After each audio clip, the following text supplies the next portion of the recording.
Hi there, this is Josh Chandler, the team leader for the 2013-14 year at Enactus Leeds Met. And I just want to put a message out to everyone who may be watching this to say, don't be that guy. Now let me explain what I mean by don't be that guy. As a team leader or as a project leader, you may have been involved in Enactus or in any project you may be working on for a year, 2 years, 3 years, maybe more. And there's a natural assumption that tends to come with being in a leadership role that you tend to think you know what you're doing. Actually, I want to tell you that that is probably the most foolish way to look at running a business, running an Enactus project, or running any type of project in general. I, as a team leader, have had to really adjust as a whole to the idea that the team comes first.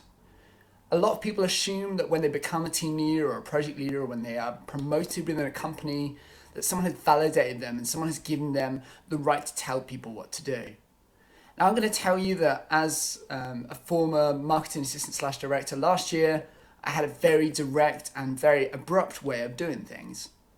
Now, that didn't work, and as a whole, the team didn't work well because of my very abrupt and direct attitude.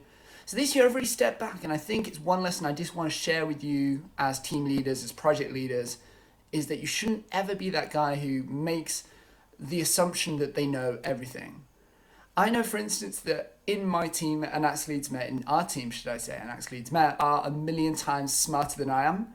And I am so conscious of that every single day. And it's not because I want to compete against them and I want to outdo them or undermine them in any way. It's because I realize that they are the most valuable resource I can learn from. So that's another thing team leaders need to look at, is the fact that the people who are smarter than them are often the ones that they need to listen to the most.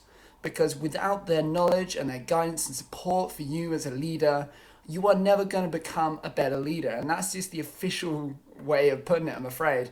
It's the honest truth. So I just want you to really think about what it means to be a team leader and not to assume ever that you know what you're doing, and to always look to others within your team for inspiration, support, advice on everything you do as a team leader or project leader.